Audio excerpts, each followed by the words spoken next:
तो आज मैं आर डी शर्मा के चैप्टर नंबर 6 जिसका नाम है Cartesian product of sets and relation, उसकी एक्सरसाइज का लेक्चर नंबर 4 करूँगा, जो कि हमारा क्वेश्चन नंबर 16 से स्टार्ट होगा। तो क्वेश्चन नंबर 16 कहता है कि the relation is subset of on the power set P A of a set A is. ठीक है, तो ये हमारा किस तरह का रिलेशन होगा? Symmetric, anti symmetric, equivalence relation. तो हम यहाँ पे देख सकते हैं कि या तो सिमेट्रिक होगा या एंटी सिमेट्रिक होगा। अगर ये सिमेट्रिक हुआ, ठीक है, तो हमें इसमें रिफ्लेक्सिव और ट्रांजिटिव भी चेक करने की ज़रूरत पड़ेगी। पर अगर ये सिमेट्रिक नहीं हुआ ना, तो हम कह देंगे कि ये सिमेट्रिक नहीं है, तो इक्विवेलेंस भी नहीं होगा, फिर हम एंटी सिमेट्रिक चेक करेंगे। ठीक है, तो देखते हैं। तो आर हमारा किस तरह का रिलेशन दे रखा है? A is subset of B का। ठीक है, अब देखो ये हमारा सिमेट्रिक के लिए क्या डिफिनेशन है? If A comma B belongs to R then B comma A belongs to R, ये होना चाहिए। तो अगर हम यहाँ पर देखें ए कॉमा बी आर में है, तो ये क्या इम्प्लाई करेगा? A is subset of B. ठीक है, पर B may not be subset of A, B may not be subset of A.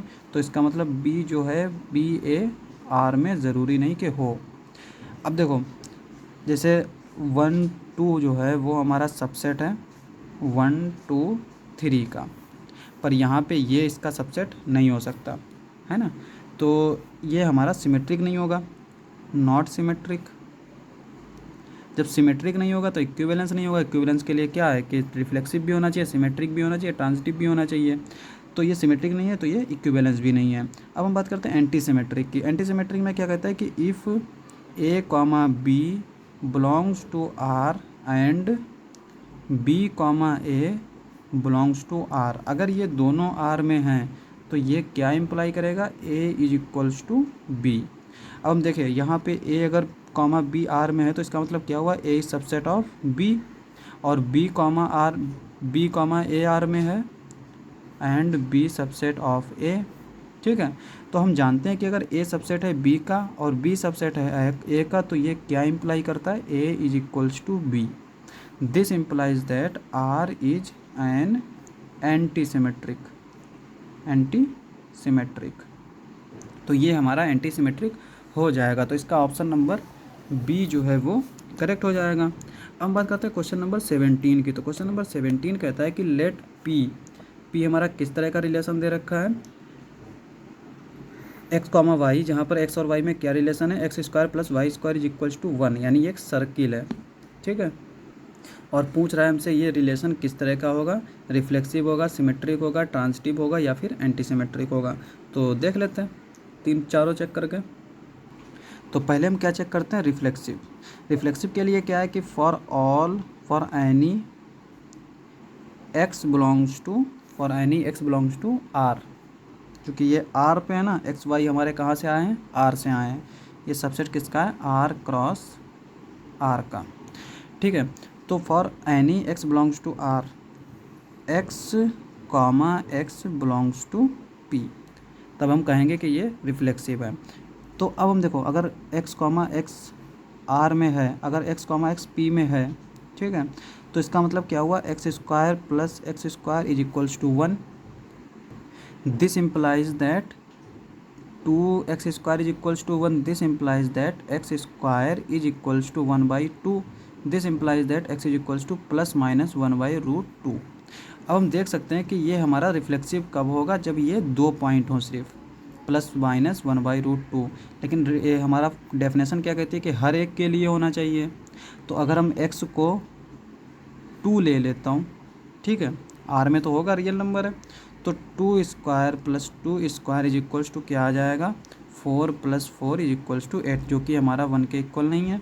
तो इसका मतलब x इज इक्वल्स टू 2 के लिए x कॉमा एक्स जो है वो p में नहीं होगा, तो ये हमारा रिफ्लेक्सिव नहीं होगा। ठीक है, अब हम बात करते हैं सिमेट्रिक की। तो सिमेट्रिक के लिए क्या है कि if x comma y belongs to p, तो हमारा y कॉमा एक्स भी p में होना चाहिए। तो अगर x कॉमा वाई p में है, तो ये क्या हो जाएगा? X square plus y square is equals to 1। ये क्या इम्प्लाई करेगा? Y square is plus x square is equals to 1। This implies that y comma x belongs to p। This implies that p is symmetric. ठीक है, तो ये हमारा symmetric हो जाएगा। अब क्या बचा है हमारा? ट्रांजिटिव और एंटी सिमेट्रिक। तो उसके लिए भी हम देख लेते हैं कि पहले ट्रांजिटिव चेक कर लेते हैं। ट्रांजिटिव क्या होगा हमारा, तो ट्रांजिटिव के लिए क्या है कि if x comma y and y comma z belongs to p, ठीक है, तो हमारा x कॉमा जेड भी p में होना चाहिए। तो अगर x y और y z अगर p में है तो इसका मतलब क्या हुआ, x square plus y square is equals to 1, y square plus z square is equals to 1। अब यहाँ पे देखो हमें x और z के बीच में रिलेशन देखना है, तो हम यहाँ से y की वैल्यू उठा के यहाँ पे पुट कर देते हैं। तो ये हमारा क्या आ जाएगा, x square plus 1 minus z square is equals to 1। तो ये हो जाएगा x square minus z square is equals to 0, क्योंकि यहाँ पे 1 से 1 कैंसिल आउट हो जाएगा। तो हम देख सकते हैं कि x square plus z square 1 के इक्वल नहीं आ रहा है। तो this implies that x comma z does not belongs to P, तो फिर नॉट ट्रांजिटिव, ठीक है, तो ये ट्रांजिटिव नहीं होगा। अब हमारा क्या बचा है, एंटी सिमेट्रिक, उसको भी चेक कर लेते हैं। एंटी सिमेट्रिक क्या कहता है कि if x comma y and y comma x belongs to R, this implies that x is equals to y. अब अगर x और y और x r में है तो इसका मतलब क्या हुआ, x square plus y square is equals to 1, y square plus x square is equals to 1। तो यहाँ से हमें कहीं से भी नहीं मिल रहा, ये दोनों तो एक ही इक्वेशन है, ठीक है। तो यहाँ पे हम ये तो नहीं कह सकते कि x और y इक्वल है, क्योंकि अगर हम जो है x को ले लेता हूँ 1/√2 और y को ले लेता हूँ -1/√2, ठीक है। अब यहाँ पे x और y तो इक्वल नहीं है, पर हमारी ये दोनों इक्वेशन सेटिस्फाई कर रहा है, तो इसका मतलब नॉट एंटी सिमेट्रिक। तो इसका मतलब ऑप्शन जो है हमारा सिमेट्रिक वाला करेक्ट हो जाएगा। तो इसमें कौन सा सिमेट्रिक था, 17, ऑप्शन बी जो है वो करेक्ट हो जाएगा। हम बात करते हैं क्वेश्चन नंबर 18 की। तो क्वेश्चन नंबर 18 कहता है कि लेट आर हमारा क्या दे रखा है, A comma A B R relation on set A then R is, हमारे यहाँ पे 4 ऑप्शन दे रखे हैं। अब देखो यहाँ पे ये क्या दे रखा है, ए कॉमा ए और दोनों तरफ कर्ली ब्रैकेट से बंद कर दिया। इसका मतलब ये कौन सा एलिमेंट है, ये हमारा सिंगल्टन एलिमेंट है। अब अगर इसी को इस तरह से लिखता कि A comma A such that A belongs to A, तब ये हमारा क्या हो जाता, ये हमारा ए वेरी करने लगता। अब यहाँ पे वेरी नहीं कर रहा है, ए की कोई भी वैल्यू लेंगे तो ये सिंगल्टन आएगा। ए अगर हमने 1 लिया तो ये 1,1 आएगा, आर बस 2 लिया तो 2,2 आ जाएगा, आर इज इक्वल्स टू 2,2, ठीक है। तो ये सिंगल्टन एलिमेंट है ए कॉमा ए। अब सिंगल्टन है तो ये सिमेट्रिक होगा, ठीक है, सिमेट्रिक तो होगा। और एंटी सिमेट्रिक की डेफिनेशन क्या है कि अगर x कॉमा वाई आर में है और y कॉमा एक्स आर में है तो x is equals to y होना चाहिए। तो यहाँ पे अब सिंगल्टन एलिमेंट है तो a कॉमा ए आर में होगा, इसका चाहे हम उल्टा करके लिखें तब भी वो a कॉमा ए भी आर में होगा, और दोनों क्या हैं, इक्वल हैं, a इज इक्वल्स टू ए, ठीक है। तो ये हमारा एंटी सिमेट्रिक भी होगा। तो ऑप्शन सी क्या हो गया हमारा, सिमेट्रिक एंड एंटी सिमेट्रिक, तो ये करेक्ट हो जाएगा। Option D neither symmetric nor anti symmetric, ये हमारा डिस्कार्ड हो जाएगा, क्योंकि ये दोनों हैं सिमेट्रिक और एंटी सिमेट्रिक। तो क्वेश्चन नंबर 19 देखते हैं, which one of the following relation on R is an equivalence relation, ठीक है। अब देखो यहाँ पे ये हमारा क्या है, A is strictly greater than B. तो अगर हम ए को 2 ले लेते हैं, बी को 1 ले लेते हैं, तो 2 तो 1 से ग्रेटर है, पर 1 जो है वो 2 से ग्रेटर नहीं हो सकता। तो इसका मतलब क्या हुआ कि ये हमारा रिफ्लेक्सिविटी फेल कर रहा है, चूँकि रिलेशन आर पे है तो हम नंबर सी लेंगे। सिमिलरली यहाँ पे देखो क्या दे रखा है, ए डिवाइड्स बी। अब देखो 2 जो है वो 4 को डिवाइड करता है, 2 4 को डिवाइड कर देगा, 2 आ जाएगा, लेकिन 4 जो है वो 2 को डिवाइड नहीं करता, 4 2 को डिवाइड नहीं करेगा। 2 को डिवाइड्स का मतलब, ए डिवाइड्स बी का मतलब ये होता है कि जो हमारा रिजल्ट आए वो हमारा क्या हो, एक इंटीजर हो, ठीक है, तभी हम कहते हैं ए डिवाइड्स बी। अब अगर हम 4 जो है 2 से डिवाइड करेंगे तो वो हमारा 0.5 आएगा, वो इंटीजर नहीं है, तो इसलिए B does not divides A. Symmetricity यहाँ पे भी फेल कर रहा है, ठीक है। सिमिलरली यहाँ पे जिस तरह से ये हमारा ए ग्रेटर देन बी था, उसी तरह से हम यहाँ पे भी देख सकते हैं ए लेस देन बी के लिए, तो यहाँ पे भी सिमेट्रिक फेल करेगा। ऑप्शन ए जो है वो हमारा करेक्ट हो जाएगा। तो इसको हम देख लेते हैं, प्रूफ कर लेते हैं कि ये हमारा एक इक्विवेलेंस रिलेशन होगा या फिर नहीं होगा, ठीक है। तो ये हमारा इस तरह से पहला ऑप्शन दे रखा है। अब mod A equal to mod B, mod का मतलब क्या होता है हमारा, जानते हैं कि मॉड ए जो है वो होता है हमारा ए माइनस ए जब ए ग्रेटर देन ज़ीरो हो और जब ए लेस देन ज़ीरो हो। यहाँ पे इक्वलिटी लगती है, यहाँ पे नहीं लगती। अब देखो यहाँ पे इसके पास दो केस होंगे, या तो ए क्या है बी के इक्वल होगा, या ए जो है वो माइनस बी होगा। यहाँ पे और लगा देंगे, ठीक है। अब अगर हम रिफ्लेक्सिव की बात करें तो for any A belongs to R, R हमारा रियल नंबर है, ए कॉमा ए कहाँ होना चाहिए, इसमें होना चाहिए R1 में, या फिर इसको हम इस तरह से भी लिख सकते हैं ए R1 ए। तो मैं ज़्यादातर ये नोटेशन यूज़ करता हूँ, ठीक है।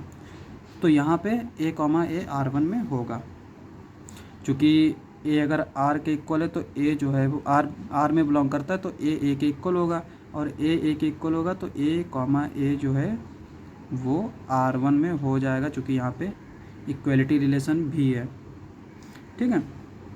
अब हम बात करते हैं सिमेट्रिक की। तो सिमेट्रिक क्या है कि अगर A comma B, if A comma B belongs to R1, तो हमारा बी कॉमा ए भी होना चाहिए। तो हम देख सकते हैं कि यहाँ पे अगर ए कॉमा बी जो है R1 में, तो या तो ए इक्वल टू बी होगा, या फिर ए जो है वो माइनस टाइम्स बी होगा, ठीक है। यहाँ से देखें तो इसको हम लिख सकते हैं बी इज इक्वल्स टू ए, यहाँ से अगर देखें तो इसको हम लिख सकते हैं B is equals to minus का ए, है ना। यहाँ पे माइनस से इधर मल्टीप्लाई कर देंगे, B is equals to minus है। तो दोनों ही केस में हम देख सकते हैं कि बी कॉमा ए जो है वो R1 में है।